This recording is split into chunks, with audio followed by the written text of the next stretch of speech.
महाराज, आपका बेटा बहुत ही ज्यादा ज्ञानी होगा, इसमें कोई संदेह नहीं है, लेकिन ये राजा नहीं बनेगा।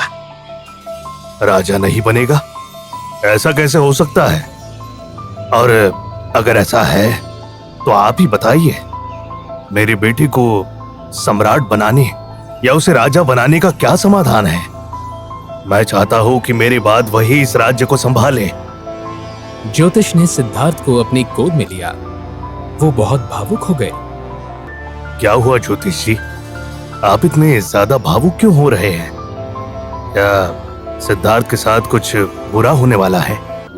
नहीं नहीं, बिल्कुल नहीं, बल्कि कोई भी बुरी चीज इसके आसपास भी नहीं भटक सकती। ये तो भविष्य में बुद्ध बनेगा। मेरा पुत्र और एक सन्यासी? ये क्या कह रहे हैं आप ज्योतिष? जब से राजा शुद्धोधन ने सिद्धार्थ को लेकर भविष्यवाणी सुनी, सिद्धार्थ को ऐसी जिंदगी दी जिसमें ना तो वह ज्यादा सोच सकता था, ना ही अपने विचारों से भटक सकता था। यहाँ तक कि सिद्धार्थ के आमने सामने सभी दास और नौकर भी हुष्ट पुष्ट रहते थे। सिद्धार्थ को 30 वर्ष की उम्र तक शुद्धोधन ने वह जिंदगी दी जिसमें उसको इस बात की भनक लगने नहीं दी कि कभी मिट्टी भी हवा के साथ उड़ सकती है। राजा शुद्धोधन ने सभी ऋतुओं के लिए अलग अलग महल बनवाए ताकि सिद्धार्थ को कोई तकलीफ ना हो। 16 वर्ष की आयु में सिद्धार्थ का विवाह करवा दिया। इसके बाद सिद्धार्थ यशोधरा में खोए रहते थे। ये सब कुछ 30 वर्ष की उम्र तक चलता रहा, लेकिन उसके बाद समय के चक्र ने एक ऐसा मोड़ लिया जिसके किसी को भी उम्मीद नहीं थी। सिद्धार्थ हर चीज को जानने को बड़े ही उत्सुक थे। उन्होंने राजा शुद्धोधन से पहली बार महल से बाहर भ्रमण करने के लिए आज्ञा मांगी। महाराज ने आदेश दे दिया कि उनके रास्ते में कोई भी भूखा, भिखारी, रोगी, ये सब सामने नहीं आना चाहिए कि जिससे वो प्रभावित न हो। जिसके बाद वे अपने बचपन के मित्र सारथी के साथ भ्रमण पर निकल पड़े। भ्रमण के दौरान उन्होंने मार्ग में जो कुछ भी देखा, उसने उनके जीवन की दिशा ही बदल डाली। राजकुमार सिद्धार्थ के सामने एक वृद्ध व्यक्ति था। राजकुमार घोड़े पर सवार होके गांव की सवारी कर रहे थे। ये कैसा मनुष्य है छंदक? ये इतना झुक के क्यों चल रहा है? बोलो ना छंदक, और ये डंडे के सहारे क्यों चल रहा है? राजकुमार, ये व्यक्ति वृद्ध है। ये वृद्ध क्या होता है? राजकुमार, वृद्धावस्था में हमारा शरीर दुर्बल हो जाता है, हमारी स्मरण शक्ति कम हो जाती है। ये व्यक्ति जो अभी निकल कर गया है, इसका शरीर पहले हमारी तरह ही होगा, परंतु वृद्धावस्था में आते आते उसका शरीर काफी दुर्बल और लाचार हो गया। हमारे राज्य में यही एक वृद्ध है क्या? इसके जैसा कोई और नहीं है? जो जन्मा है वो वृद्ध भी होगा, यही प्रकृति का नियम है। तो क्या मैं भी वृद्ध हो जाऊंगा?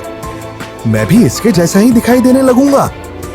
महाराज, राजा हो या रंक, इस दुनिया में हर व्यक्ति जो जन्मा है वो वृद्ध होगा ही होगा, और इस बात से कोई फर्क नहीं पड़ता कि कौन कितने पैसे वाला है, कौन कितना ऐशो आराम वाला है। इस बात को सुनकर राजकुमार सिद्धार्थ बहुत बेचैन हो गए। उन्होंने पहली बार कोई वृद्ध व्यक्ति देखा, उनसे ऐसी दशा देखी न गई। उन्होंने तुरंत ही छंदक को आदेश दिया, छंदक चलो, महल वापस चलो। जी। इतना ही कह के दोनों महल की तरफ चल दिए। आप अंदाजा लगा सकते हो कि सिद्धार्थ ऐसा जीवन जी रहे हैं जिससे उन्हें पता नहीं था कि बुढ़ापा भी जीवन का एक हिस्सा है।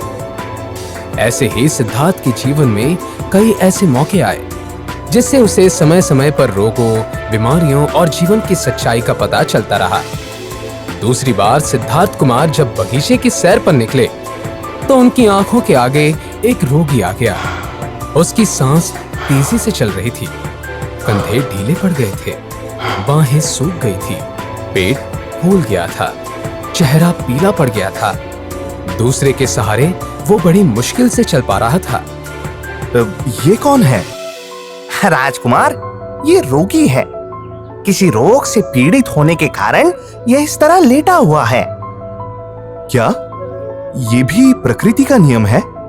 हाँ, इस दुनिया में कभी न कभी मनुष्य किसी न किसी रोग से पीड़ित हो सकता है। क्या मुझे भी रोग हो सकता है? जी राजकुमार। ये बात जानकर कि वह एक राजकुमार होते हुए भी बूढ़े और रोग का शिकार बन सकते हैं, उन्हें बहुत दुख हुआ और हैरानी भी। एक दिन फिर सिद्धार्थ बगीचे में घूमने के लिए घर से निकले। महल के आसपास राजा ने बहुत कड़ा पहरा लगवा दिया था। उसके बावजूद भी सिद्धार्थ बाहर निकल गए। फिर उनकी नजर पड़ी कि कुछ लोग मुर्दे को उठाकर ले जा रहे हैं। मुर्दा कपड़े में लिपटा और डोरियों से बंधा था। मरने वाले के संबंधी जोर जोर से रो रहे थे। उसकी पत्नी छाती पीट पीट कर रो रही थी। उसकी माँ और बहनों का बुरा हाल था। छंदक, ये महिलाएं इतनी जोर जोर से क्यों रो रही हैं? जिस व्यक्ति को कपड़े में लपेटकर और डोरियों से बांधकर 4 लोग उठाकर चल रहे हैं, ये मर गया है। रोने वाले इसके संबंधी है। इसे शमशान में जला दिया जाएगा। ये सुनकर राजकुमार के चेहरे पर गहरी उदासी छा गई। ये मर क्यों गया? एक ना एक दिन सभी को मरना है। मौत से आज तक कौन बचा है?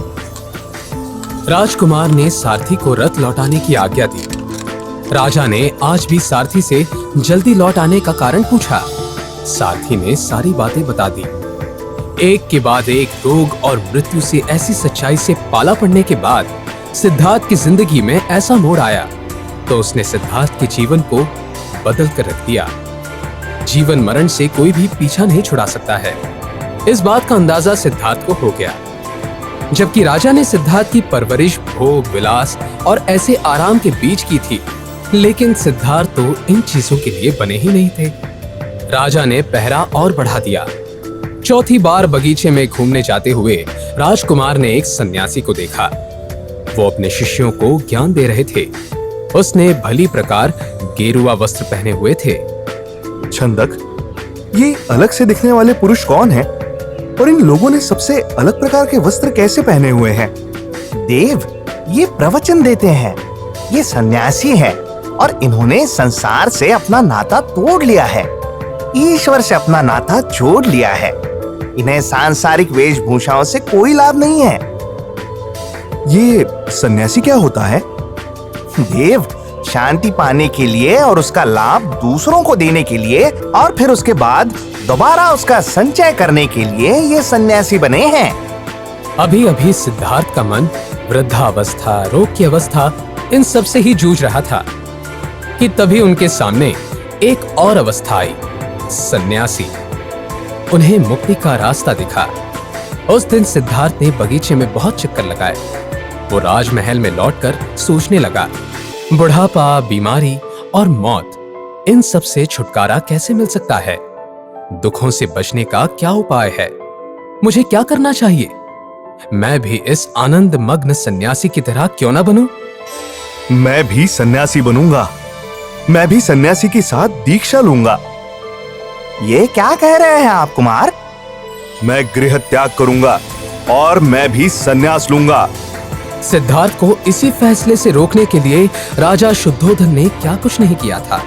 महल के अंदर भोग विलास की बुरी अवस्था थी, पर सिद्धार्थ को कभी दुख के करीब भी नहीं लाया गया था।